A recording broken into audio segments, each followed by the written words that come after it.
So, okay, so I actually made a little video clip from one of the streams that you did over the past week. Okay. Um, Thought maybe it would be like kind of like a warm up hors d'oeuvre or whatever, like Sure. get the thoughts Get spinning the and juices flowing. yeah. Yeah, I need that. I'm a little sleepy at the moment. I'm a little distracted, but it's okay. We'll get into it. All good. Yeah. All right, let me okay, share the screen. Ba da da da da. Boom.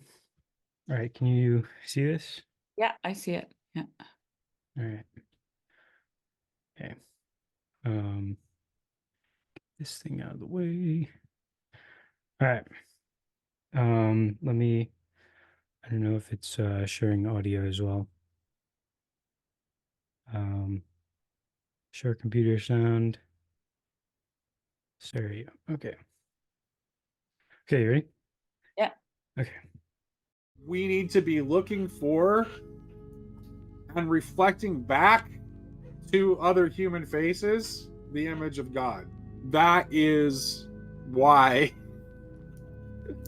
the image was no images until God became a human image with the human face. When we are encountering face to face, if we are looking with the right eyes, there is a potential encounter with God. Every time. Every time. Even in the new heaven and new earth of Revelation, you have Christ, but God, the Father, is still invisible. And why? What we're doing is we're not proclaiming a dogma. We're proclaiming a mystery. Yes, that's right. We proclaim the mystery of faith is that, Christ has died, Christ has risen, Christ is coming again.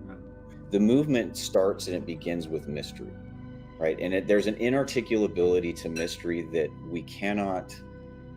it's almost like there's not much more to be done other than to say what the mystery is and leave it at that. Right. And then you have to kind of live within the mystery. And then it descends to us and we confess, well, in light of the mystery, we believe these certain things about God, these kinds of notions, but it stems from the mystery first. And I think this is where, Shari, what you're talking about with respect to mysticism is really important. Yeah. And I think this is the role of all liturgy and the validity of all religion is a initiation into the mystery itself. Right. And if we lose sight of what that is, and this is where even when you're talking about going astray and what, in a sense, that's what Eckhart's sermons are, is there are these excursies, there's these detours where he's scooping up as much descriptive language as he can. He's using Middle German as opposed to Latin so that he can avoid using dogmatic terminology, right? So that he can go in and describe this, is this raid on the inarticulate that T.S. Eliot talks about in Four Quartets. He's using language in a way that is meant to facilitate and host and point us towards this encounter with the mystery, right? And it's not about the language he's using. The language is great, it's beautiful, it's wonderful, but at some level he would probably tell us the same thing as let go of what I'm saying. What I'm saying is not what I'm saying. I want to say something about the mystery because some of the people who accuse me of heresy all the time seem to don't want to fully accept what the mystery is. But Scripture tells us. But Scripture tells us exactly what that mystery is in Colossians 1:26 and 1:27. What is the mystery? It is Christ in you. That is the mystery. It's not just some vagary. We're told what the mystery is. Yeah, but we have to plumb that. Like, that is still a mystery. Like, this is the thing. Right? Yes. Like, this absolutely. is what Meister Eckhart says, like, the soul does not even know who she is, right? Yeah.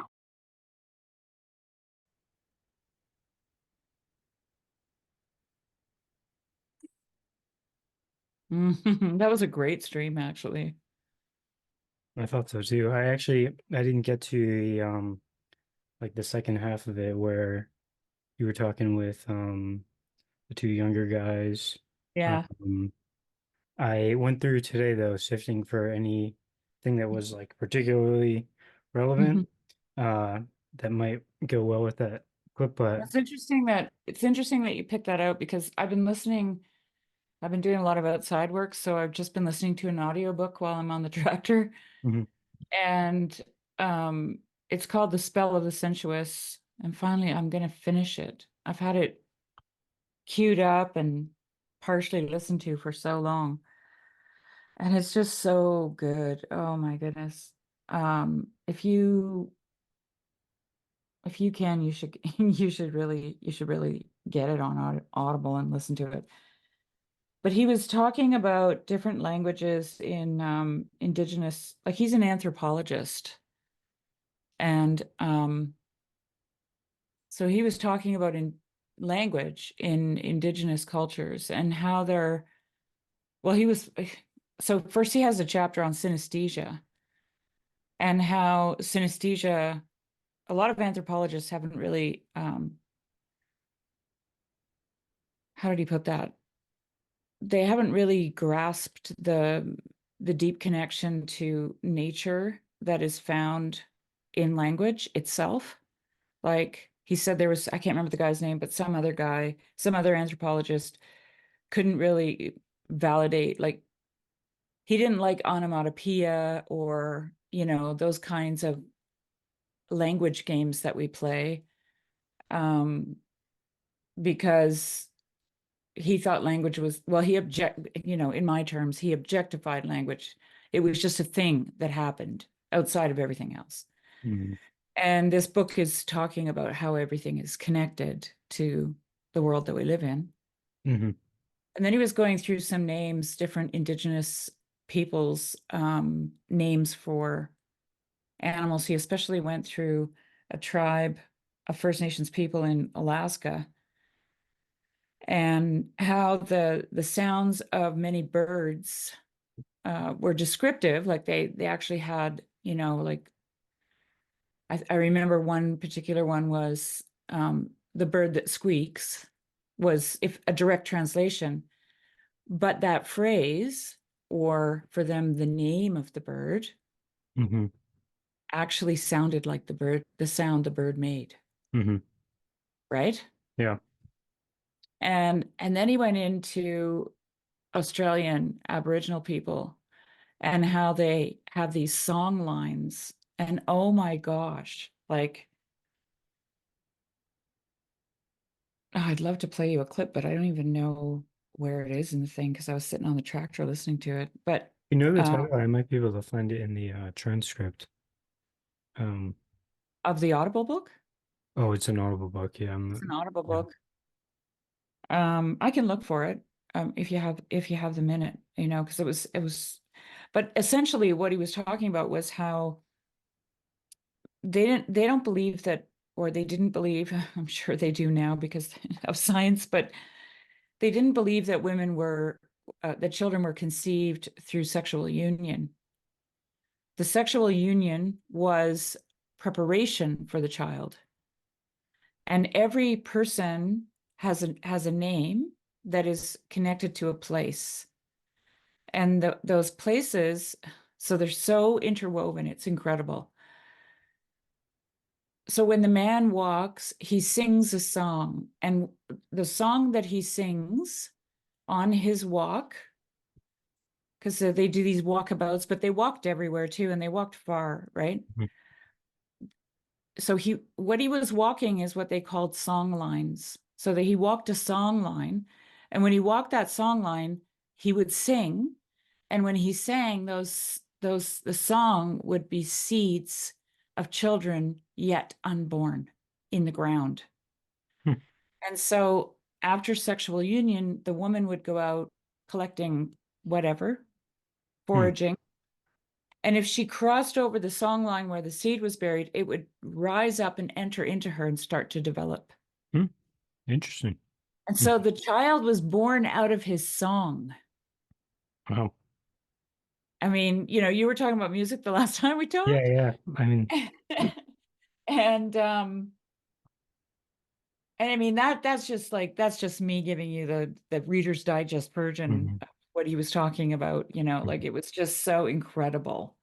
It was so incredible. I should actually see if I can find it. Let me see here. Yeah.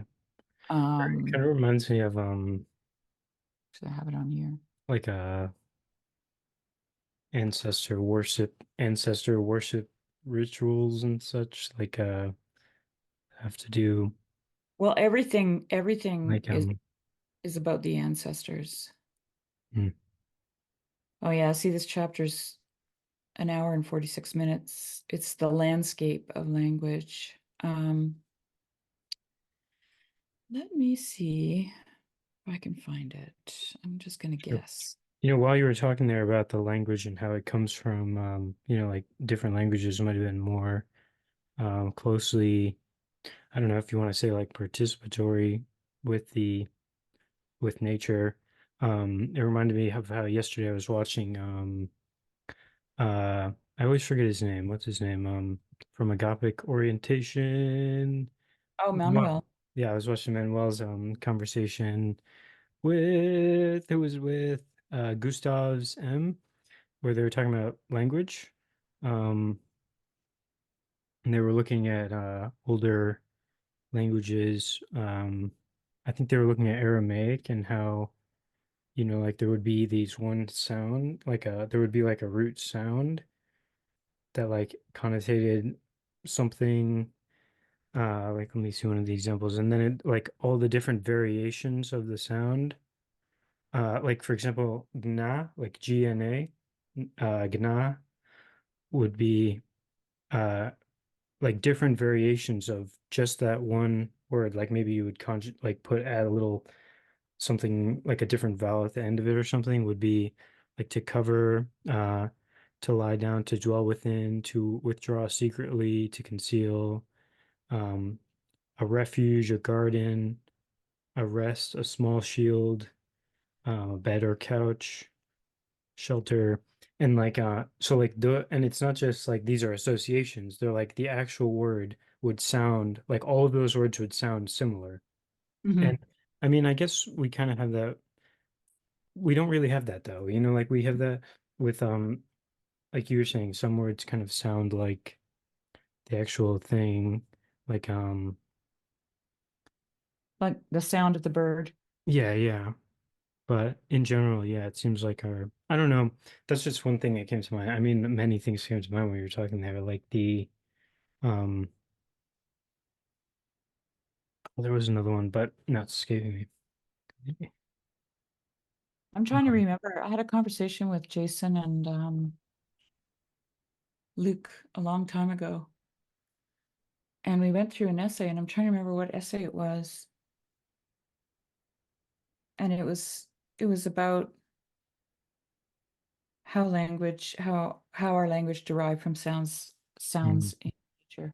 Well, But Owen Barfield talked a lot about that, right? Like the collective representations and how they have their root in the yeah. world, right? Isn't that the thing? But this was more specific to the Okay. actual, like the rustling of the leaves. And well, he uses the example of anything that has to do with water has a sound in it, like wash, gush, Hmm. rush. Yeah, I Right. remember. So Yeah, it yeah. sounds like water. Hmm. Um, yeah. Yeah, I Let me just, remember yeah, sure. I yeah, remember hearing Steiner saying something very oh, a phone call. I don't know what happened to my volume. I just wanted to see if I could find this here. And why is it not playing? Because my internet sucks right now, probably. Want me to look up? I could add it I'll add it in post. Never mind. Never mind. It's not that important, obviously. Well, if you remember later, definitely Want to send it to be me. some things want to be talked about and heard, and other things don't. Yeah, well, Yeah. if Anyway, you think of it it, was just really, really amazing. And then everybody gets named from the place where where they were conceived from the song line. They get named after that place Mm-hmm. in their and then when they go to the place, they have to sing the song. So, like it's just so interwoven. It's amazing. Yeah, It's when you amazing. first said place, I thought you were using it like metaphorically or like imaginally, like a No, place in no, your, but yeah, like an actual place. an actual place. Yeah, that's pretty Yeah. cool. Yeah. Um,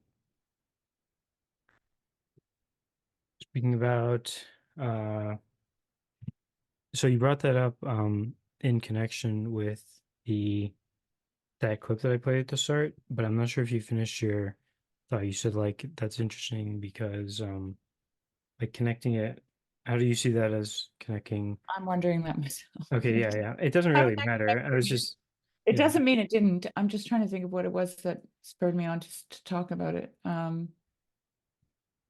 Well, the inarticulate language, the mystery. um, and mystery. Yeah, it was basically that was what Hmm. prompted those thoughts. Yeah. You know, Steiner said something similar. I don't know where it was exactly. I don't think I'll be able to find the clip off the cuff here, but he said something about how like both like there was two main theories and he tried to balance them. And one was that like language was like imitating things and or like language was yeah, like imitation basically. I think it was actually in his uh thing about eurythmy where it's like Oh, I didn't. one would be mime. Mime would be like when you make a sound similar to the thing that the sound makes itself or something like that. But I don't remember exactly. I might be butchering that. But something about that the idea of the like the names or the words that we use being inherently kind of participatory definitely resonates with me in the sense that like they're connected, they're woven in, they're ultimately, you know, to quote you from last time, we call that the logos. Yeah. It's like everything ultimately. Yeah, and what's interesting is we're so far removed from the origin of our own language, Mhm.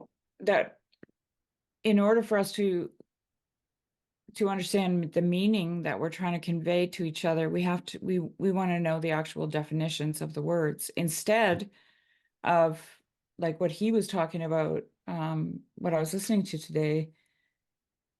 The words were connected to the land and they were connected to places. And so they actually didn't really conjure up meaning for people. Like they were never definable. They were as large as the like if I was to remind you of a place Mhm. and it brought the place to your mind, Mhm. um there's no way that I could know what it was you were thinking about that place, right? Mhm. Because when anyone is in a place, their their attention is drawn by all kinds of different things, depending on the individual, right? Mhm. So you might notice the redness of the rock, Mhm. or you might have gotten a thorn from a rose bush Mhm. at the time that you were in that place, and whatever, right? Yeah. Yeah.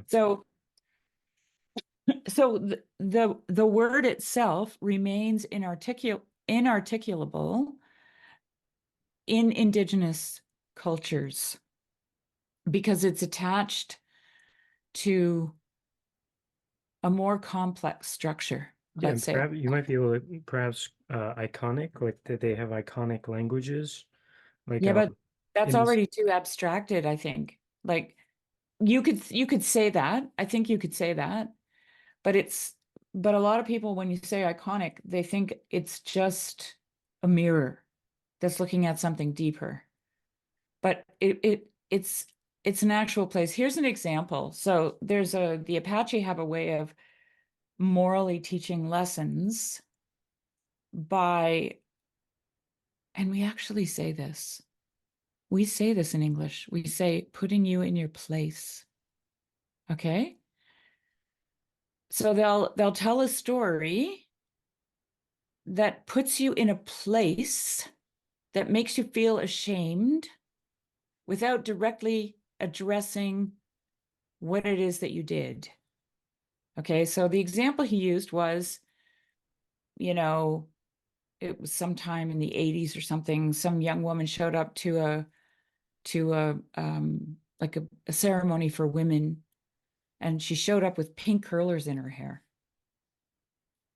And when she got there, the grandmother told her a story about an Apache man who became a policeman or a soldier and arrested another Apache man. But could never actually take that other Apache man into custody, because for an Apache to enslave another Apache, it's not Apache. They don't do that. They don't know how to do that. It's morally incoherent for them. And so the moral of the story was that the Apache should never try to be the white man. Okay? The white man takes people and puts them under arrest and sticks them in a jail and captures them, makes them a captive. The Apache doesn't do that. And so the grandmother told that story to the girl with the curlers in her hair. And the girl, and so the moral of that story is don't be like the white man. Don't try to be, if you're not a white man, don't be like a white man, right? And the girl immediately got up and left because she knew that she was in the wrong, she was in the moral, she was in a morally wrong place, right? She was an incoherent human being to the grandmother. But there's a name for this story. I think it's Sadiq or something like that. There's these certain stories that they tell, and they're those kinds of stories that put you in a place. And so you never forget the place where you heard the story. Mm-hmm. And because it makes an impression on you, on your soul, right? Yeah. And we we have those moments where something happens to us and we remember the place. One famous example is, if you asked anybody in my parents' generation, where were you when John F. Kennedy was shot? They can tell you. Mm-hmm. Because somehow something broke. Something in the moral universe broke. An injustice was done, right? And everyone remembers the place. So anyway, I don't know what I'm saying because I'm still thinking about all this stuff. Yeah, But no, I'm following. I really it's like I think it's totally maybe, fascinating.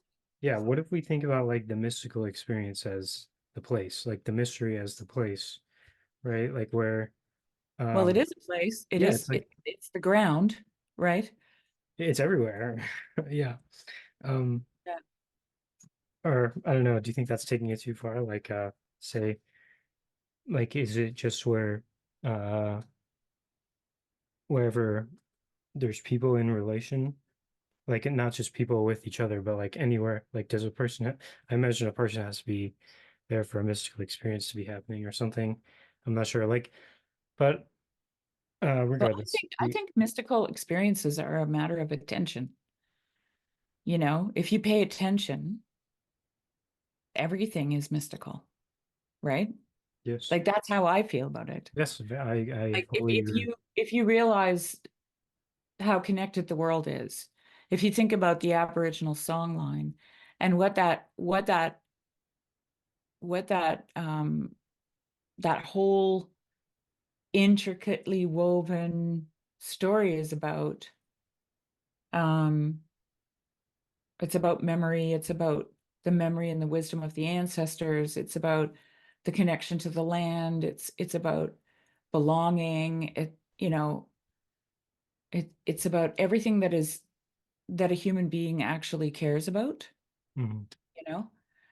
And so like those people went about their everyday business, but they lived in a very mystical place because they actually believed that they were conceived from a song line, not even from a human being, that they were sown like seeds through song. Like, think about it. It's crazy. Like, I mean, in the best possible way, right? Mm. Like, because to me, you could say, well, isn't that silly what they believed? I think it's truer than what actually happens. It's more true. And I mean, okay, the most erotic book in the whole Bible is called the Song of Solomon, Mhm. right? Yeah. Let me just close my door real quick. All right. So, like this is how deep these things go. And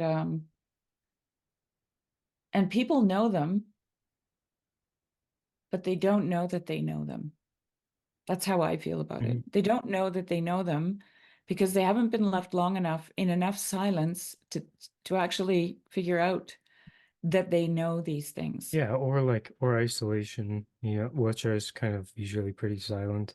Like it's the same, I think also like suffering, difficult, challenging experiences in one's Mhm. life can, yeah. But silence is really the key word I would go to as well. Yeah, the idea that um so like this idea of everything, the mystical ground of being, right? And then that's the place that we're pointing to with our language, right? Um, and the idea is to perhaps invite that person to that place with you, or like like point them such that they can find that place themselves, or what are you kind of thinking here? Because I really like, because talking about Well, you're I thinking think I about think the how only way. it's not propositional, right? It's No, and that's yeah, why Indigenous cultures tell stories. Because remember we talked briefly about plot and place, yeah, and I said there were only, according to what's his name again? Douglas. No, it's the guy. It's the guy in this little corner of the internet that's doing the documentary. And he has Justin Wells. Justin Wells. According to Justin, there's like 7 different plots in the universe. That's it, Mm-hmm. right? Yeah, that really links with the song idea. And then there's place. And the settings can, like, the number of settings that you can imagine are infinite, essentially, Hmm. right? I just want to collect my thoughts so I don't lose my train of thought here. Oh, yeah. So,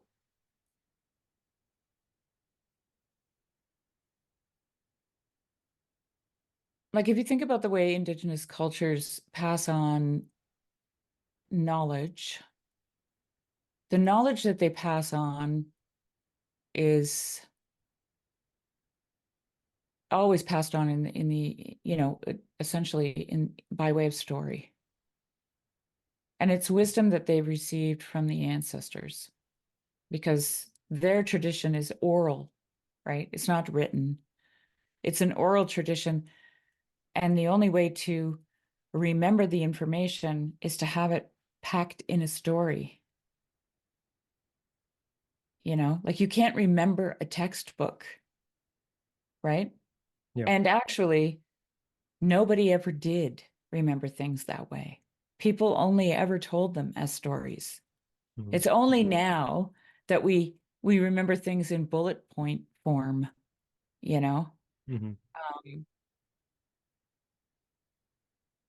And yeah, and connecting that to the idea of there being um maybe like these base stories, like these deep patterns, and then we see manifold permutations of those patterns, and like in various different contexts or something. That seems very right to me, in terms of like laws of the music or something like that, where like there's a certain uh constancy or something to the way that things happen in the world. And and I'm so glad that you brought this up, because it reminded me that I was hoping to at least touch on the I Ching. I'm not sure if you have heard anything of that or like or familiar No. at all. So that's like the foundational text of like not that there's not really a foundational text, but functionally it is the foundational text of like Taoism basically. Okay. Um in the Oh, the Tao Te Ching. No, or that would, I guess, probably take the lead. However, the I Ching is the oldest continuously translated book that we know about. Okay. Um, and it it's like it's the one with the hexagrams where there's 64 of them, and it's essentially like an oracle type of thing. Um, it's kind of like throwing lots. It's basically like the Oh, Asian, that. it's like the Oh, is Asian tarot cards, basically. yeah, like the don't you have balls?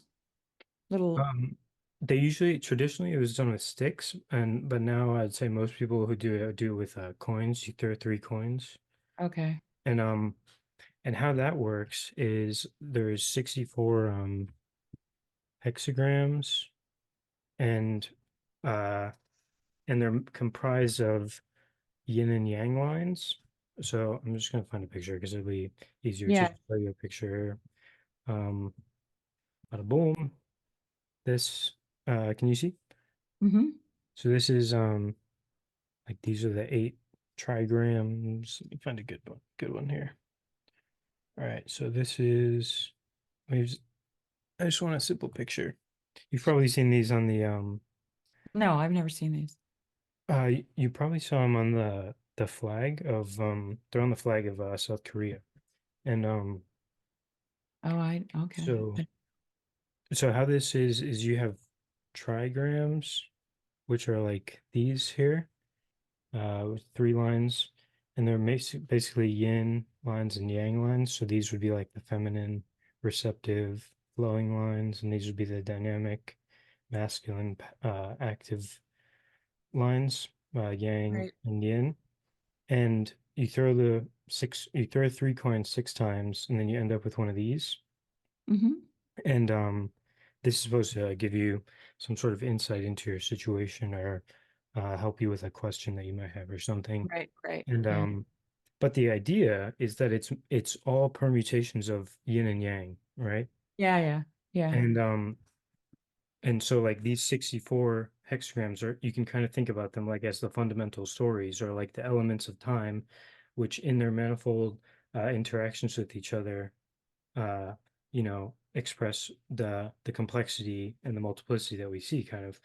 And I really, that was, this is actually, I was deeply invested in this uh, worldview, I suppose. Like, and I practiced, I suppose, the I Ching, and it definitely informed my way of thinking for a long time, and eventually I kind of connected it to the ideas that like this fundamental story flowing underneath everything is the logos, and then the Tao, Christ, the eternal Tao, and boom. Yeah.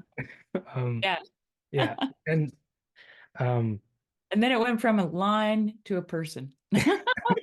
crazy how that happens. It's just crazy. Yeah. Um, although I will say is that, interacting with the I Ching, it is very much, like I'm asking a question, like, and Mhm. expecting a coherent, and that's the crazy thing, man, is that like, you kind of have to humble yourself in order to like ask a question, throw some coins, and expect but at the time I was so lost and confused. I was like, heck, man, I'll try it, see if it Yeah. works. And That reminds me of when Peterson talked about sitting at the edge of your bed and asking yourself a question yeah, and then getting an answer that you might not even like, which is yeah, totally. yeah. I've gotten plenty of I Ching responses that I was just like, this is annoying, you know.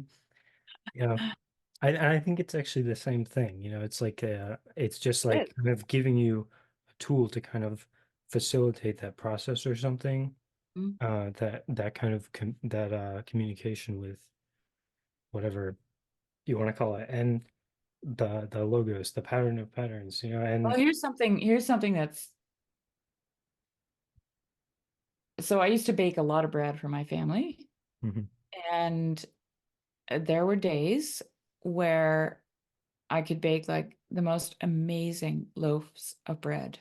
Like they were just like fresh out of some artisan bakery, you know, just mhm, beautiful. Sourdough, you know, the whole 9 yards, raised just mhm, perfectly, you know, kind of spongy, squishy with the mhm, nice hard crust, all that stuff. And then there were days where no matter what I did, I couldn't make the loaf turn out. mhm, And the days where the bread came out really good, I was usually up here, like in good spirits, having a great day. You know, nothing was phasing me, everything was great. And the days when the bread didn't turn out were and I was so like practiced at making it that it had nothing to do with me forgetting anything. There was none of that happening because I believe me, I paid attention to it, yeah, right? yeah. This reminds me of a 45-second clip from meme Okay, analysis. Do you mind if let's I? hear it. Yeah. Okay. um Share. I feel that this is a Can you hear subtly it? Tao. Can you hear it? Yeah, I hear it. Yeah. Okay. Oh,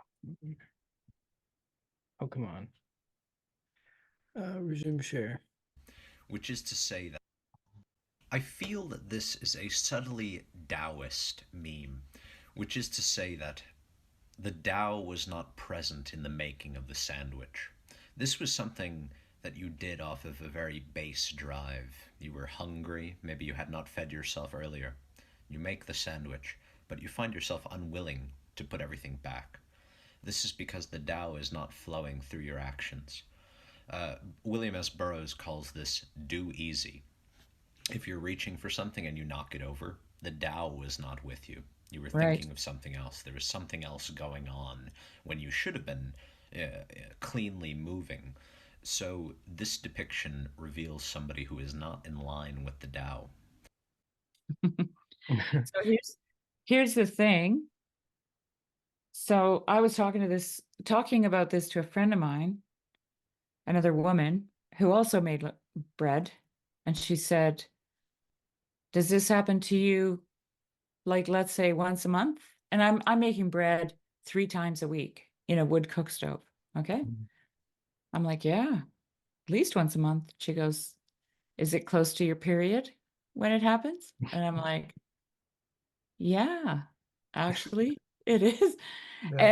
And the thing with that is that women who are premenstrual are very off, like emotionally, physically, like everything is just askew, Mhm. right? Like it's just this.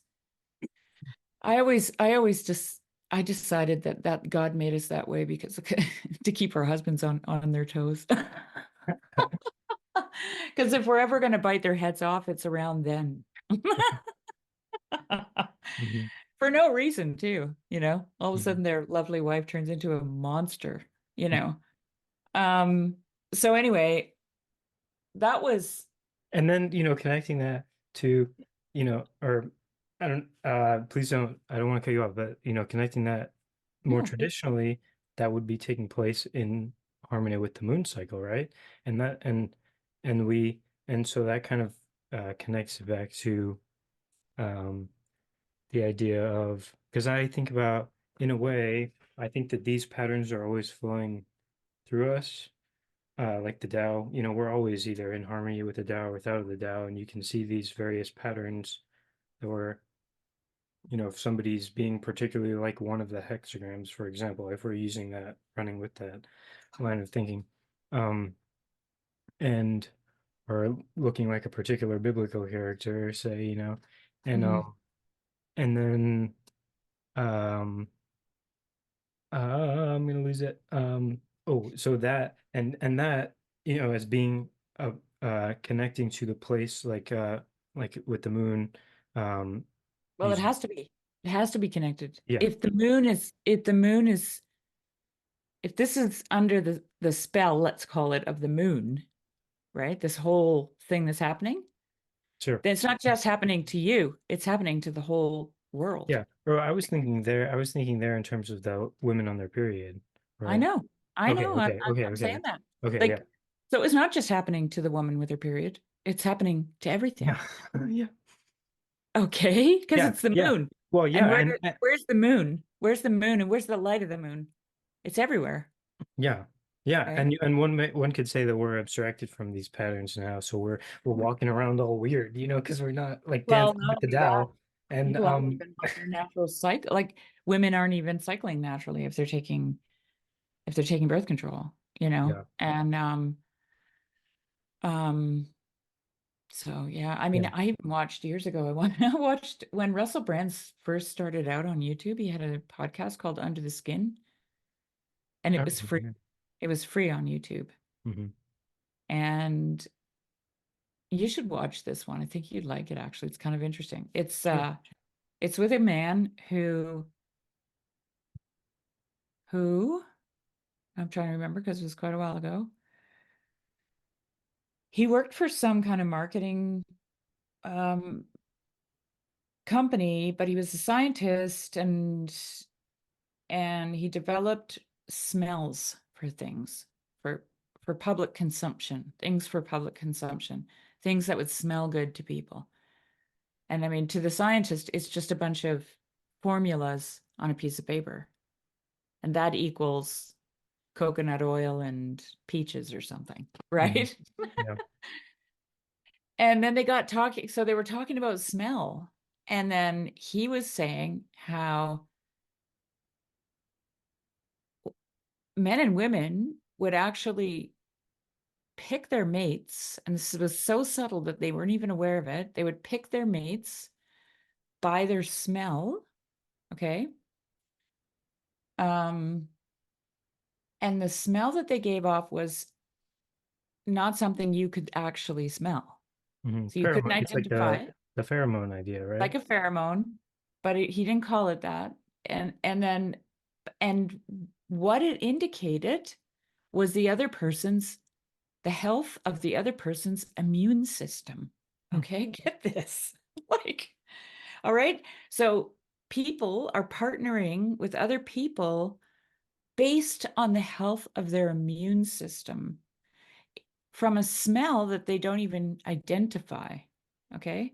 So then he says to Russell Brand, imagine what deodorant did to the world.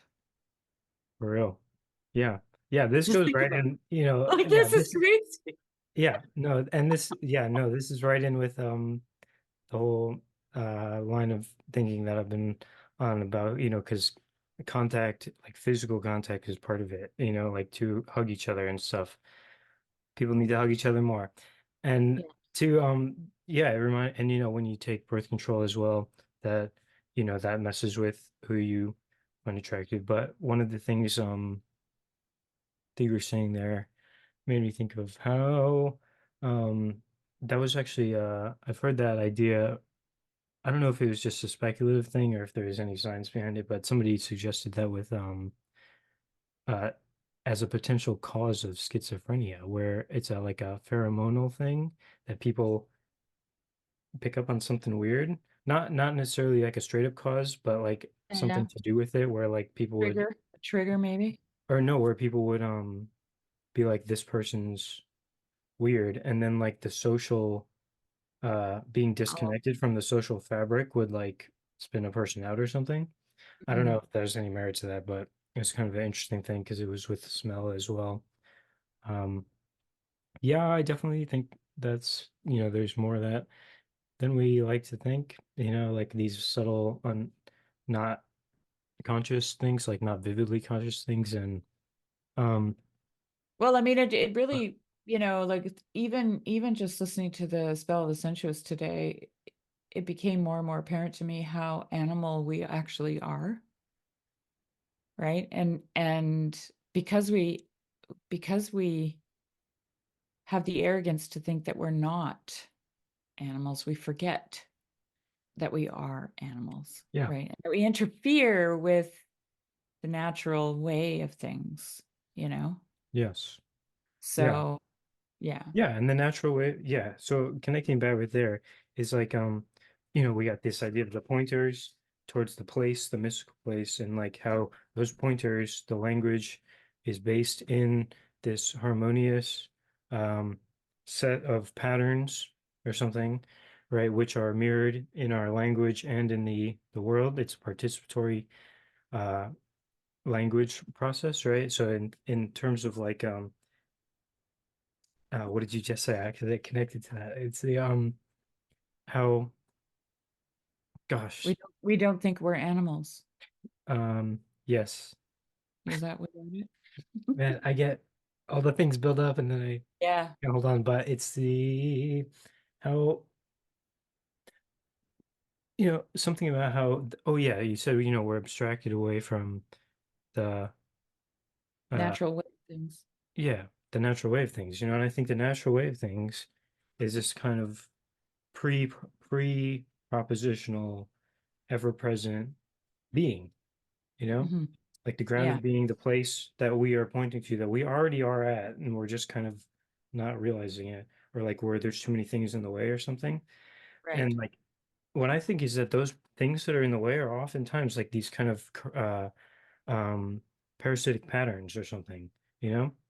And and I don't know if I have it in me to make the exact connection to astrology. We kind of got there with the moon thing, which is a Yeah. little bit more it's Well, not quite the same, before you go but there, like, can you tell me what is a parasitic pattern?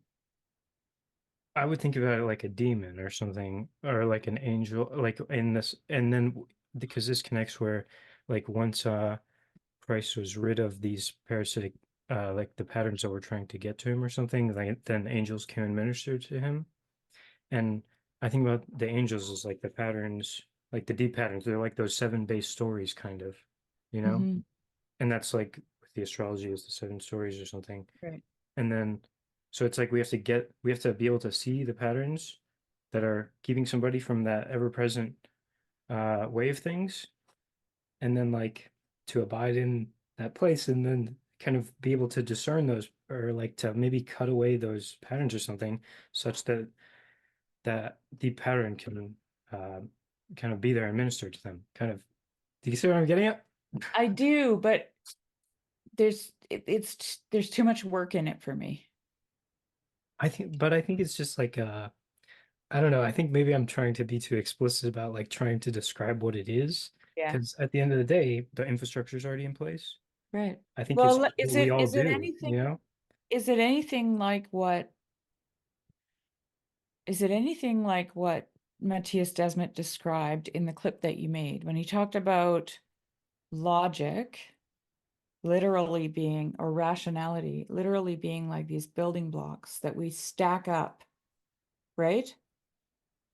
And all we need to do is have a tiny little hole. We don't even need a big space, just a tiny little hole.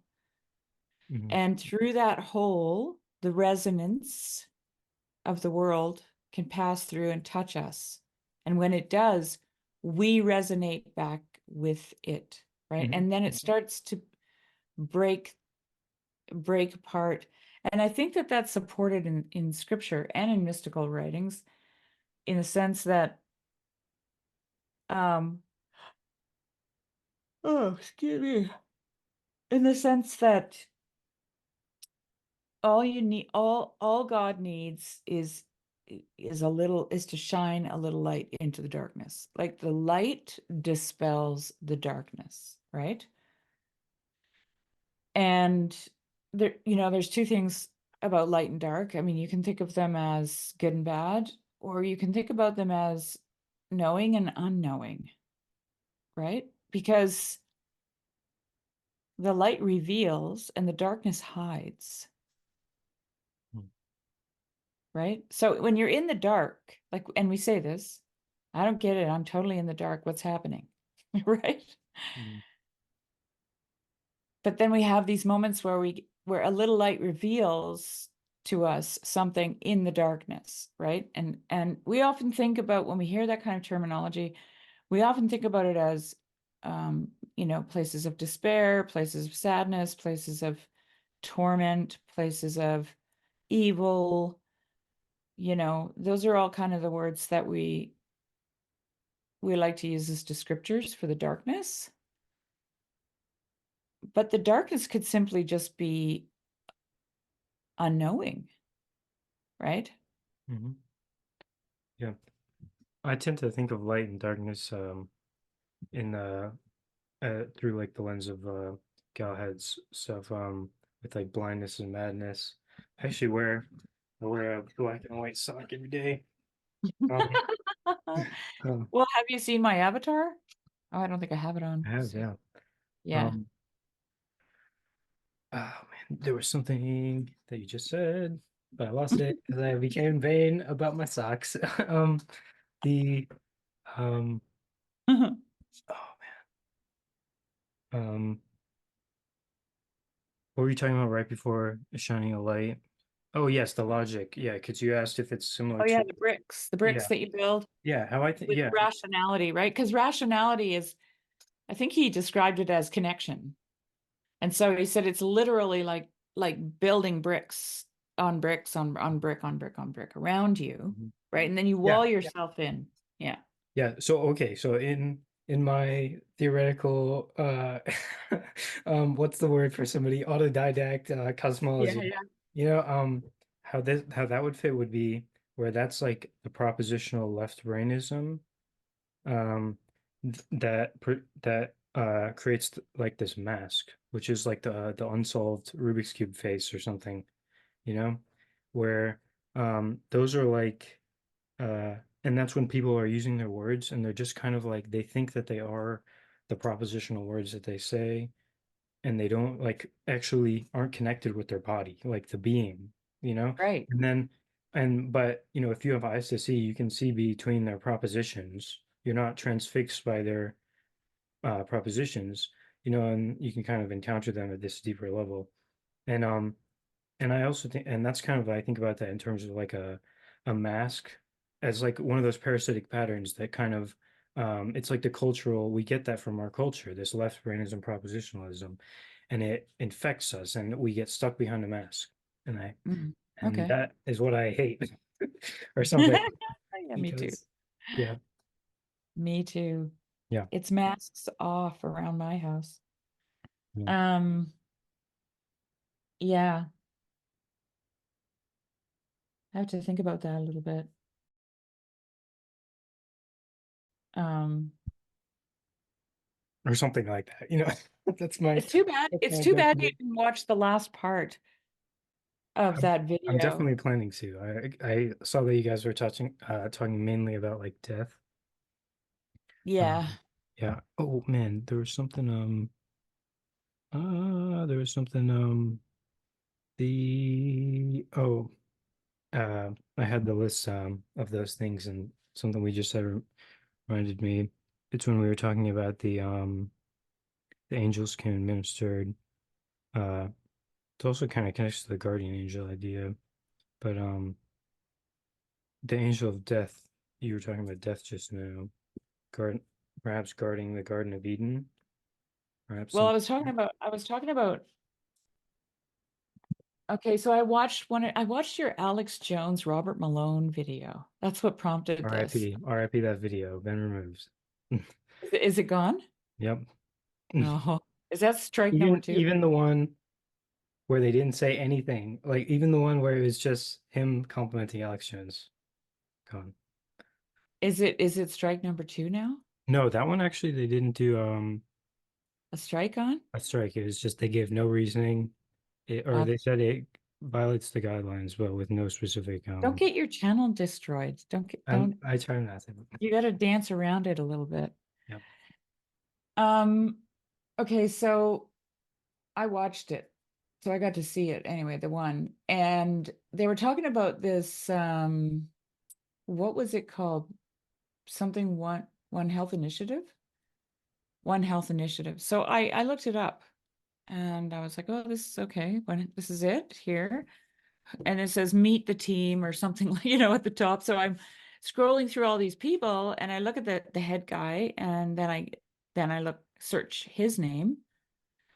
And it just so happens is that he's also the head of a pharmaceutical company. Wow. Crazy. Isn't that interesting? Yeah. I mean, all the interests that a person could have.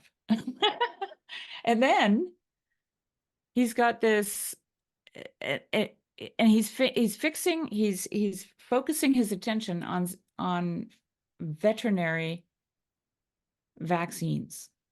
Okay, so I'm going to be really, really careful with my language here because we want to keep this video up. Yeah. Right. Okay. Well, so feel free. I can cut it out if need be. Right. That's true. Yeah. So anyway, he referred to, or somewhere on the webpage, it was referring to an article on zoonotic disease. So I looked up the article on zoonotic disease and I read it. And these are the vaccines that they're developing. So they're developing these vaccines that will hinder disease from wild animals passing to humans, right? Yeah, like the ones that are like before I've never crossed the barrier. I've never crossed the animal-human barrier, right? And so in that live stream, I talk about that. I talk about because I did actually find that part in my skimming through, and I set it aside because I put it in a little thing because I think I want to clip it. okay. Yeah, I don't remember all the details. And then I talked more about it at the end. Actually, you should just watch it with me right now because I have it right here. Or the actual thing, or the thing where you were talking about it. Yeah, watch the thing you got clipped or you want to clip. And then I'll tell you where to go after that because I talked about it more at the end. Okay, this is a 3-minute it's okay. About a 3-minute. And you can just cut this. Just letting you know. You can cut this out of your video. Well, I'll probably leave it in. I don't know. I mean, it's kind of strange that I'm promoting my own live stream. No, it's good. It's good. Let me know if you can I can't see anything. I just hear it, but I don't see it. Okay. I just see your desktop and man, it always does that. I click one desktop and it puts it on the other one. All right, there we go. How about now? Okay, there we go. Okay. Oh, maybe you have for diligent watchers, you'll notice that I cleaned up my desktop a little bit. I haven't seen it before. Oh my god. Okay. This is Here's the deal. Okay. And this might sound really weird, especially because I'm going to I actually might have to cut some of this out, but I'm not sure. quote Rudolf Steiner. So I hope everyone can just take a minute. Breathe. You're right. But he talked about, and this is like at the turn of the century, he talked about, and vaccines were just new, and he was very positive towards vaccines. Okay. And I'm not talking about this in any kind of conspiracy theory way. I'm trying to get a spiritual lesson out of this. Okay. But he talked about a vaccine that would be created that would inoculate us against spiritual sight. And I was like, what is he talking about? Because I know that because for Steiner, science and religion need to become one in order for us to be in that final participative stage that Barfield talks about. Barfield was also an anthroposophist. It's a hard word. So it's like, and then I thought, okay, wait a minute. So really what we're talking about with this zoonotic disease and trampling death by death, what we're talking about is a paradox. Okay. So we literally have to be prepared to accept paradox, right? If we don't accept paradox, the only alternative is monoculture, It's a non-diversity in thought. It's a non-diversity in actual living and being in the world, right? And it's a And so, yeah. you Go know what ahead. I'm saying? Mm-hmm. Like, so Yeah, you end up having to censor, right? Any kind of different opinions about the thing, right? Well, wait, what about the immune system? And, all those questions. No, they have to be cut off, because what we're doing here is we're trying to escape death. But the paradox is death tramples death. And I'm talking about this from a purely scientific point of view, but it's a spiritual reality. Okay. Okay, so you got So it. You watched so and this is what people do. You want to keep going? What did you say there? I'm just trying to think of what it was that I talked. I don't know. Did you clip out the opponent processing thing? Yeah, in here? that comes at the end of this part. I think Okay. there's like 1 more minute. Okay. With agriculture, right?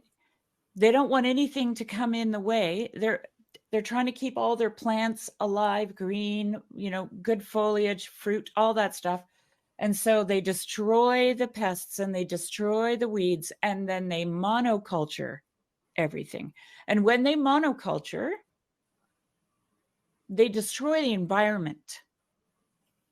They destroy the diversity of life.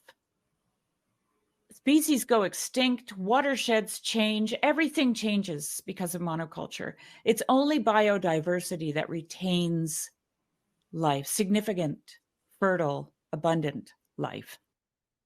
That was I think it's here at the everything else leads to scarcity. Like, it's all there. Mm-hmm. Yeah. I think it's It's right after here. Alan taught. Yeah, no, that's When Alan says his piece there, and then he reminded me of the opponent processing thing. Mm-hmm. Do you want to include the part where he's talking, or skip? Yeah, sure. Go ahead. There you go. that's definitely something with I've been thinking about a lot. Hopefully this is on the same track, but how to the idea of being highly individualistic, but that has to be held in tension with being highly communal, because you can't win, you can't be the best soccer player with zero other competitors, that it's actually, you need the competition, you need the people who are literally against you to make that meaningful at all. Okay, so this is that. I'm so glad you brought that up, because I forgot this part. But that was the other thought I had, was opponent processing. Okay, so we need opponent processing in our religious, philosophical, scientific dialogues, right? We need opponent processing, but so does nature, right? This is how the immune system works. It needs opponent processing. It's got to come up against something that it has to fight with in order to make itself stronger.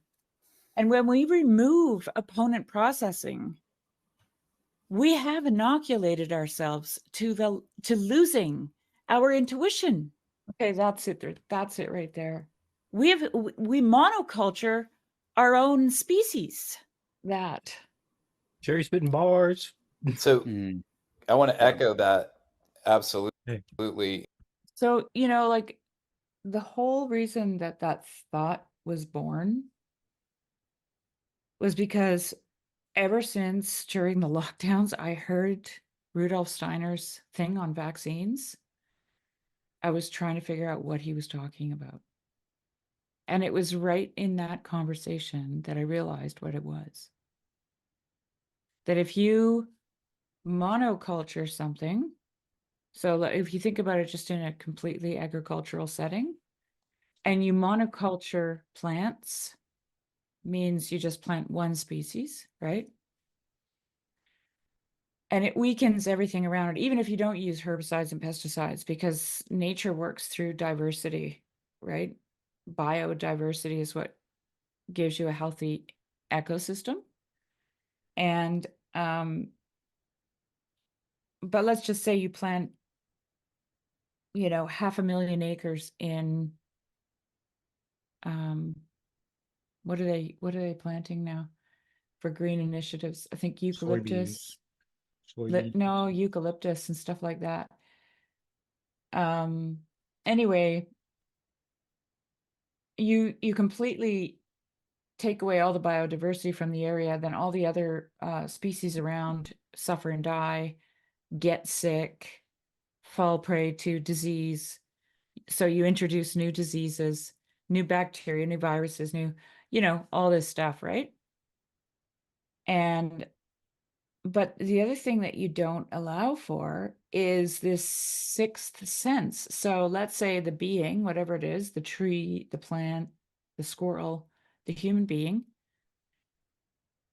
it has to develop its intuition in order to survive properly, because there's so much going on around it that it can't process all at once, right? Because it's just like, let's just say the forest is just humming and singing, okay, with insects and birds and howler monkeys and all these sounds, and you can't spend your whole day just distinguishing, right? And so this hum becomes a hum that you're acquainted with, and then when something's off, you pick it up, and you pick it up subconsciously, right? And that's your intuition. Okay, that's where you develop your intuition, because you learn the patterns of this complex dynamical system. You learn its superficial patterns, just how they happen.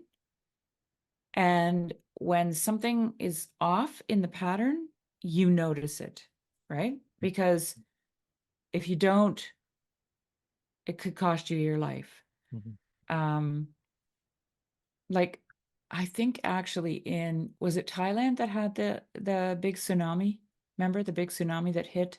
Japan, I think, is what you're thinking of. No. It was Recently, after, it was Christmas. It was Boxing Day, where hundreds of thousands of people were killed in these tourist areas in Thailand. Was it Thailand? Anyway, I think not it sure was. how recently. It's the one that David Bentley Hart talks about in his book Doors of the Sea. Let me just look it up here. I'll tell you. I think it was Thailand. Boxing Day, Indian Ocean.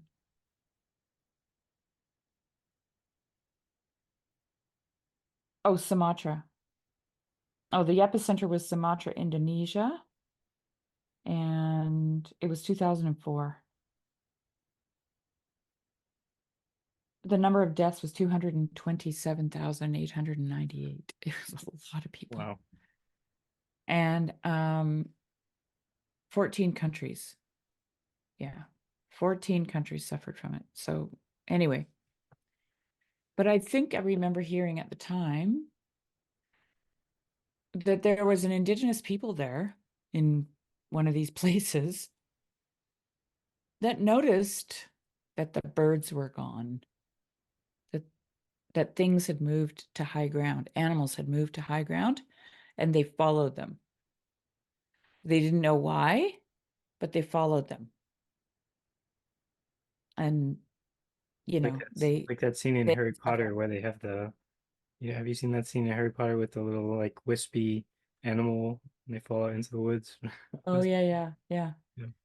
So anyway, what I'm saying with that, because I was trying to figure out what Steiner was talking about, because the thing I won't do is say that Steiner was crazy, or that he was some kind of I'm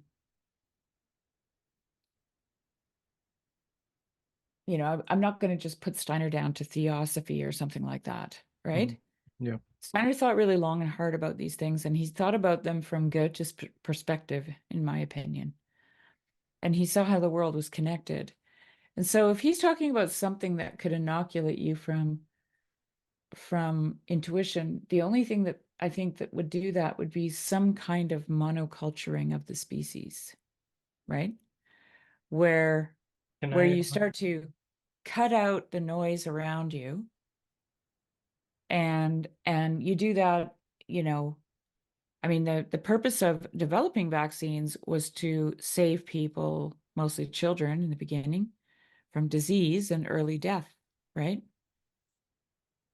And but somehow he could see that that tendency for safety would put us in a place where we had cut out all the noise around us, and that would have disabled our intuition. Mhm. It would disable our intuition. Do you know what I'm do I you follow do. me Okay, so on yeah, this? Okay.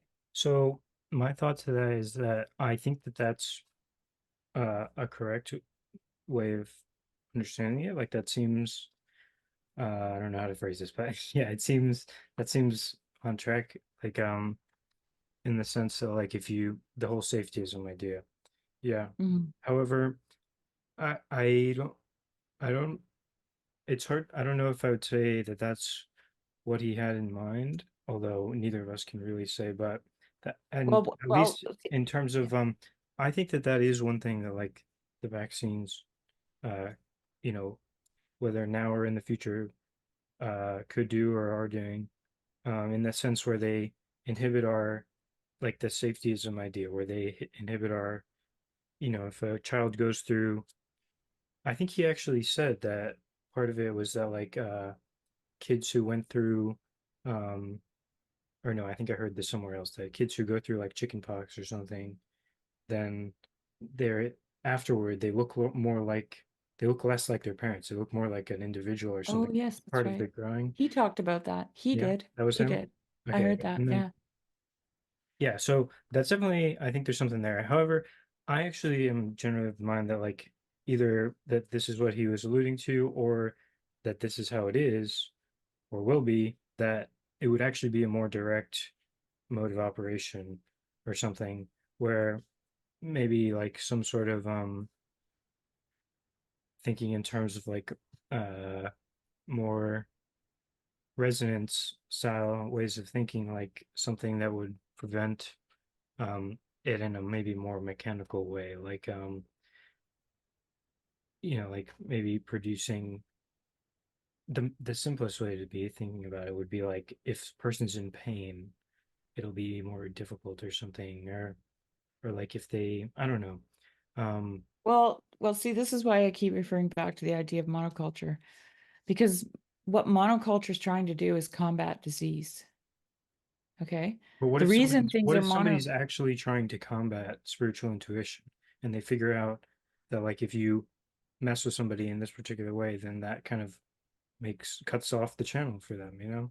I don't know if that's Yeah. kind of like I'm not Yeah, I mean, I'm I'm sure there are people who would like to do something like that, but I actually think that because I think stuff proceeds from other things. Like I think that we're in a procession, right, of life. And so and the reason Rudolf Steiner could speak so prophetically about these things was because he could see the tendency, he could see where that tendency to protect would turn the natural procession badly. Like it would, right? And it's not to say that the people who are doing these things aren't doing bad things on purpose, but I would be more, how do I put this? because you also see it in the book of Revelation, right? Is Well, that see, this is where this is like it's like they allow themselves to be possessed of, right? In their like this is what I to me demonic possession is ideology. Period. Doesn't matter what the ideology is, because ideology possesses one, right? And so yeah, and they may the person who is ideological may think that they're doing something for the good of the world, for example, right? Mhm. It's not that they have evil intentions in and of themselves, but if they're ideological and ideologically motivated, then they are possessed in a sense, right? Mhm. That's how that we describe them, as ideologically possessed. Yeah, and I think we need ideological exorcists. Yeah. That's Yeah. me. I'm Yeah. an ideological exorcist. Yeah. Yeah. Yeah. Yeah. I So just tell I people don't I mean think to. their ideologies are stupid. That's what I always say. I mean, I literally talked to a guy the other day, and someone who I deeply respect, actually, but he was saying some activist-y type things, and I said, activism is just stupid. Well, I don't know if it's stupid. And I said, well, find me another word for it then. I mean, why would you want to spend all your time worrying about one little thing that you can't even solve? Mhm. Huh? Like, what do you know, I'm a hidden life person. That's what I told him. I said, I'm a hidden life person, right? I believe that I'm supposed to let my light shine. Mhm. That's what I'm supposed to do, right? Mhm. And because I think that a person can't be eliminated from the world even after they die, which is what I also talked about in that live stream, Mhm. right? That's Even something I when you're want to talk dead, you're with. not gone, Yeah. right? That's something Um, I actually wanted to talk with you a little bit about because I'm kind of undecided in all these areas about like I don't know, I tend toward I'm a hopeful universalist is what they say, I suppose, but good. something I've heard kind of arguments from more technical spheres about like annihilation. Like for example, Chris Langan would say that like unless you're perfect, you can't enter into the kingdom of heaven type of thing, like Hmm. like um Yeah, the kingdom would be spoiled or something. Yeah. right. I would agree with that, but I Mm. don't think that you can't be made perfect. Yeah, so there would be like Like, a that's yeah. the thing. I don't know, yeah. As I said, I'm undecided. I just mean Yeah, but more so but I'm not I talking want to about hear like your arguments universalism. for against annihilationism, Well, we know right now. I'm not making an argument for universalism. I'm making an argument against annihilationism, because how do you annihilate someone if suddenly you disappeared, right? You ceased to exist. Yeah, because How could you, a person is embedded in a relational thing. Like it's not they're not just a discrete entity. Yeah. that's right. Yeah. Like, what about all the ripples that you've made in the world? And you've made a lot of them, and they've rippled out, and they've rippled out, and like all of that would have to, in other words, if you annihilated one person, you'd basically have to annihilate the whole world. Mm. Yeah. Think about it. Like, there's just no way it's possible. Yeah, so anyway, yeah, perhaps we could talk about that more. But I want to keep I don't want you to lose You your want to keep on uh, track? yeah, you were talking about like the people who might be ill-intentioned and then like and again I'm not really claiming either way with regard to Steiner, but I'm just saying that maybe we see a bit of both type of thing where it's like uh Sure, one I is can the do safetyism and the other one is like actual ill intent. yeah, ill intent and like But through even ill intent is a intended. mechanical biological means like Right. But see, here's the thing. I don't believe that anyone is actually purely evil, any person. yeah, neither do I. And so even ill intent is meant for good. Yeah, Like, ultimately the people making these idiot vaccines yeah, were participating in God's plan. Yeah. well, there's that, but they also they themselves also think that they're doing a good thing. Yeah. Eugenics is a good Yeah. example, and Yeah. And I just yeah. think they're participating in God's plan because that's what they don't want to be doing. Like they think they're doing their own thing.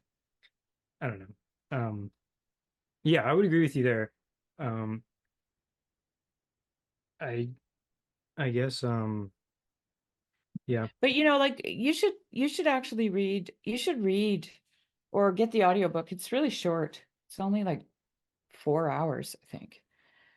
Matthias Desmet's Psychology of Totalitarianism book, because he talks about the way that the mob creates the dictator, or not the dictator, but the tyranny, because Mhm. dictators are not tyrannical, according to him. They're violent, And when they get into power, they have to stop being violent, because if they continue to be violent, then people will kick them out of power. Mhm. Tyranny, on the other hand, has to have, the way he describes it, it has to have an enemy, right? So a tyrant needs an enemy, and then all the people come in behind the tyrant. He's protecting them from the enemy. But when he's eliminated that enemy, then he looks for another one, and then another one. And then he uses Stalin as an example. After Stalin had basically wiped out all his enemies, he turned around and started killing all his friends, because everything had to be an enemy, right? It's a kind of psychosis in a way. But not only that, but the people also, they also form the tyrant. Like they help to form the tyranny, like the Yeah, that's tyranny. what Peterson would say about inflation. You know, either in a good way or a bad way, is that the person who's like really resonating with a large amounts of people is like it's Right. because an archetype is kind of flowing through them, and inflation is a risk when that person thinks that they're the one doing it. You know, rather than like this archetypal force flowing through the dynamic interlocking between them and this larger group. You know. Mhm. Yeah. The way that Desmond talks about the elite is, he says, the elite might know that they're putting out propaganda messages. They might be fully aware of their own lies, Mhm. but they're not lying for the sake of deception. They're lying because they think that what they're doing is the right thing. Okay, so Yeah, so not, yeah, so no, they lie to the masses, right?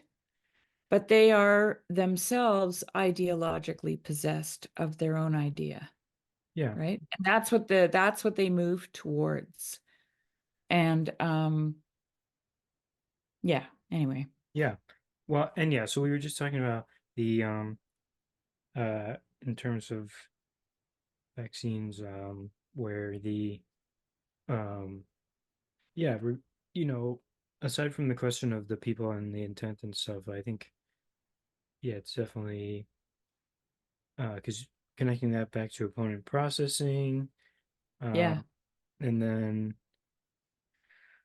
I Yeah, have like, I mean, if you think about the agricultural process of monoculture, removing all the pests and the weeds, if you transferred that whole image over into culture, what would be removing the pest and the weeds look like? It would be censorship.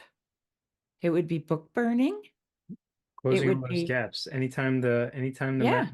Anytime the mask, like right, heals, cracks, right, anytime somebody the logos resonates, like right. Alex Jones when he speaks sometimes, um, And then they're just nope, and can't. then like the whole agricultural process of monoculture is for the purpose of human flourishing. This is what they call it, right? We got to feed the world. Well, the monoculturing that's happening in the cultural aspects, like a cultural monoculturing, um, is also proposed as a need for human flourishing, right? Yeah. And this and flourishing for them is a flourishing that happens outside of opponent processing. There's no opponent processing, no weeds, no pests, no nothing to fight with. You just get to grow and be who you are. But every plant needs opponent processing in order to actually be who it really is, right? And every human needs opponent processing in order to be who they really are. Mm-hmm.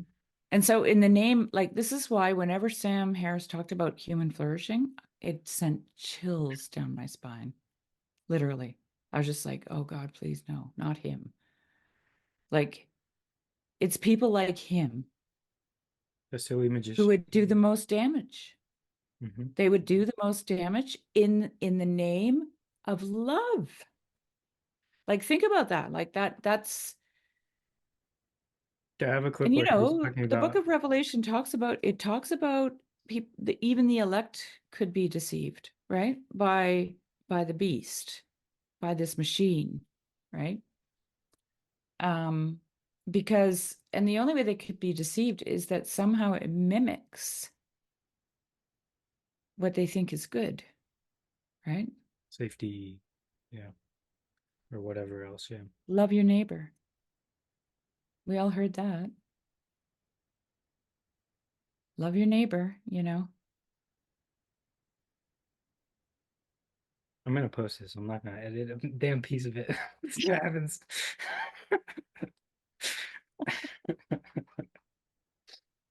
It's freaking whack. It's crazy. Crazy world. Yeah. Yeah. I heard that from my priest, actually.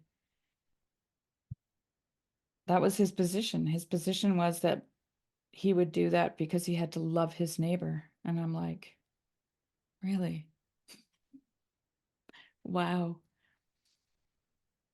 Not that I would wish anything on my neighbor, right? But after what I just said before that's what scares me about that, is that whatever the Antichrist is, it's so able, it comes in a very hard to discern package. Mm-hmm. Right? Yeah. I always get worried about stuff like that. Like Well, I don't get worried about it. in the sense where I get worried that I have like crazy delusions of grandeur sometimes. It's like people worrying that people think I'm the Antichrist or something, or Well, yeah. that's why you keep getting strikes on your YouTube channel and videos taken down. You got to work under the radar. No, like, no, you're doing the right thing. You're speaking, and this is the thing. This is the antidote. And this is why I love Matthias Desmet so much. And I can't wait for his second book to come out. The antidote is truthful, integer speech that is spoken out of love. And when he says that, he says, you have to speak the truth that you know. And this, for me, like, I read that a couple of years ago now, or a year ago, and it's now been confirmed in Meister Eckhart, in George MacDonald. They say the same thing, right? Mm-hmm. That you can't transfer that place, right, of integrity, that virginal space within you, which is what Matthias Desmet is talking about. He says that's the place that you speak from, right? And you do it in love.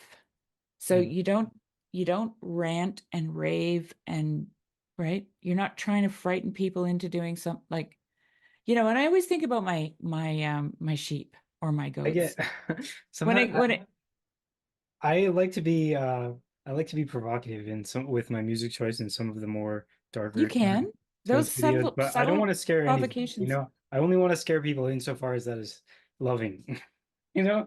Like something. And I do that. I do it all the time. Of, I do that all the time. I do it all the time. And, dropping like a bomb and then just leaving it, things like that. I do it all the time because I want to provoke people to thought. That's what I do. I don't want to provoke them to go run in fear in any way. I want to provoke them to thought, right? Mm-hmm. So, like, because I've worked with animals for so many years, like, if I'm training a horse, what I want it to do is to stop thinking about all the ways it could get away from me and look at me and think about what's happening right now. Because as soon as it does that, it will learn something. If it doesn't do that, it won't learn anything. And I could, I'm going to spend all day trying to get its attention, right? Look at me, look at me, look at me, right? And so that's when there's things that I want to share with people, all I need is for them to pay attention for a minute, just a minute, just a moment, right? Because the old saying, you can take a horse to water, but you can't make it drink, right? So, and I've literally had that happen. Like I've been on a long ride with my horse, and I take it, and horses are funny about different water that they've never drunk from before. They won't just drink. They don't trust it, which is probably really smart. But I know the horse needs water. We've been out for like 6 hours, and I take it to the creek, and it just stands there, and I'm like, come on. It won't. Like, I've literally had that experience. And yeah, so it's like, or it's like, do you have a cat? No. Okay. Cats are notorious for this. I've been wanting a cat more these days. My dog recently passed. Oh, Yeah. well, the cat will come, like want out, and then you go to the door and open it, and they walk away. They don't go through the door. They go, they walk away, and then you're like, close the door, and then they go back and stand there again. So, yeah, I just want to. Yep, you were talking about we need the integrity, speaking truth. Right. Yeah. And yeah, our truth, the truth that we feel deeply inside of us. Right. But the caveat is always in love. Okay. Like the Unabomber, Ted Kaczynski, he spoke truth, but not in love. Right. So there's ways to do this wrong. Although connecting it back to what you were saying earlier, though, everybody thinks that everybody is loving some particular good when they're moving towards it, right? That they conceive of as good or something, right? Although I don't know, I'm, like I don't know. I'm just I'm just throwing a monkey wrench in the mix as per usual, But yeah, I think that's nonetheless, yes, correct. It's that, yeah, yes. Yeah. Well, it also might be a masculine feminine perspective here too, because I know for a fact my husband is less generous, right? In than I am in these things, He's more ready to say, I think he's a bad player. When it comes to certain things. He's not judgmental actually. But if something is not going not kosher, then he's going to assume that, and sometimes I think maybe men can be more aware of the predatory nature of men, because now this is another topic. No, really. But there is a predatory nature to masculinity. Okay? Because that's the nature of masculinity, right? Men hunted and provided for their families or their tribe. And so they have a predatory drive. And I think men are more aware of that than in other men. This is why fathers don't like their daughters' boyfriends. Okay? They're like, no. Because you know why? Because they were someone's boyfriend once, and they know what they were thinking. Okay? No, it's true. Yeah. Yeah. So, yeah. And I'm not saying men are bad. But what I am saying is that I think as a woman, I'm not as aware of that predatory nature as my husband is. And so he's more apt to point at that and say, no, that person is actually evil, or not a good person. Temperamental differences aside, I still think that you're correct in saying that, like, things should be done, truth should be spoken in as the handmaiden of love, right? Like they go together or something. Right. And we should perhaps be self-reflective in regard to what we are moving towards, what we are conceiving as our good, what has gravitas to us. And and yeah, and that kind of I really, as you know, I'm kind of obsessed with this one particular idea about body language and like Mhm. connecting back with speaking the truth and stuff, you know. I think that Right. that's kind of like with the as we're talking about with ideological exorcism and being able to kind of read between the propositional blocks um Yeah. uh like I think that speaking the truth is the same in a sense as perceiving the truth because anytime we're perceiving we are being in a way, right? And that like being is speaking. It's like we're Right. always speaking uh with regard to what we're aiming at in a sense or something like that. And so like the actual seeing of another person can like this silent act can also be this speaking of the truth, which is just in my apprehension, my personal apprehension of things, right? I Mm-mm. think it's great because I don't know. I don't know. I You was mean, yeah, that's exactly what Desmond's talking about. Like there's a and this is the film A Hidden Life by Terrence Malick. I've heard Luke Have talk you about it watched a it? lot. Have you watched it? Um, Yeah, I finally watched it after Luke bugged me forever to watch it. But the thing about the main character, Franz Jägerstätter, is that even in spite of his commitment to his own family, his children and his wife, because because his stance, like the position that he took, was that he wasn't going to sign the paperwork that said he bought into the Nazi mhm. Yeah, propaganda, I like the remember. Yeah. party. He wasn't going to sign register to the Nazi Mhm. party. So, and they wanted to draft him for the army. So they needed him to do that, and he Mhm. refused. And Yeah. that meant death, right? There was no option there. And he couldn't bring himself to do it for any reason, including his own family. Mm. And um, there's a really interesting scene where this man, I think he's a like he's a major or something in the army, in the German army, and he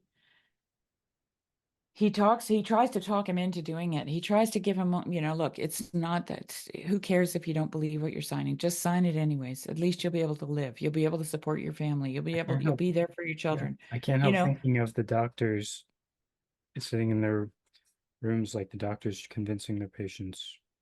You know. Mhm. And then he says no. He says, thank you. And the guy was actually trying to be compassionate towards him. And he finally says, no, I can't do it. And then he leaves. And he's sitting in the chair opposite the guy's desk, right? Having this conversation. And he leaves the guy's office, and the guy gets up and goes and sits in his chair. Which guy gets up? The major.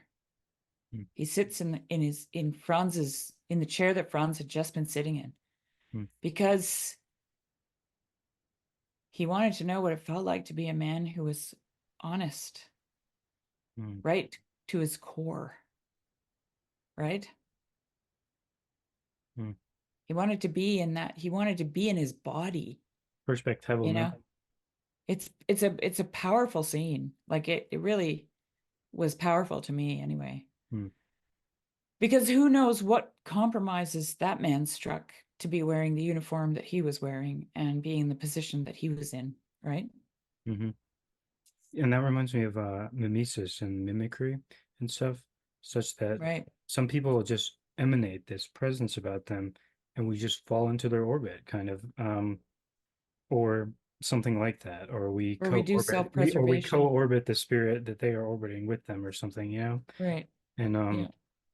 yeah, because I think I just get a little giddy sometimes because I've spent so many years with no language and no interlocutors with in this respect. And it's really sometimes it's stunning to see the sentences form in a coherent way, or so, at least somewhat coherent, and then somebody's like, yeah, that seems right. It's like, I don't I know. did it. It's like, it's crazy that, like, because for so long I've just been It's hard to struggling find people to articulate, talk to about these things, Yeah. Jonathan. Yeah. Because even if they, and this is a sign of how sick the days are that we live in, when you can't talk about something openly and honestly from your heart, right? Yeah. He follows his intuition. He follows his muse. He follows that integrity, right? And he's not allowing himself to be dragged by anyone, anywhere, actually. And I find it really fast. Like I follow him very closely. And he also has a Substack. Feel free to send me stuff. Always feel free to send me stuff. Yeah. Yeah. Yeah. Yeah. And I'm always just really amazed at how he's very much like Franz Jägerstätter, where, the general is saying, come on, just join the army, just sign on the line. It's okay. At least you'll get to live. And because the guy didn't want to kill him, he didn't want to behead him at the prison, right? It was for good reasons that he wanted him to sign that. And his wife is like, how can you do this to us? How can you leave us? How can you just, and then his village friends are saying, don't be such a hard-headed, you've always been like this ever since you were a kid, like everyone. And they're all trying to save his life, right? And Matthias Desmond he's doing that same thing. Yeah. I also And think that, people, don't put this on the internet,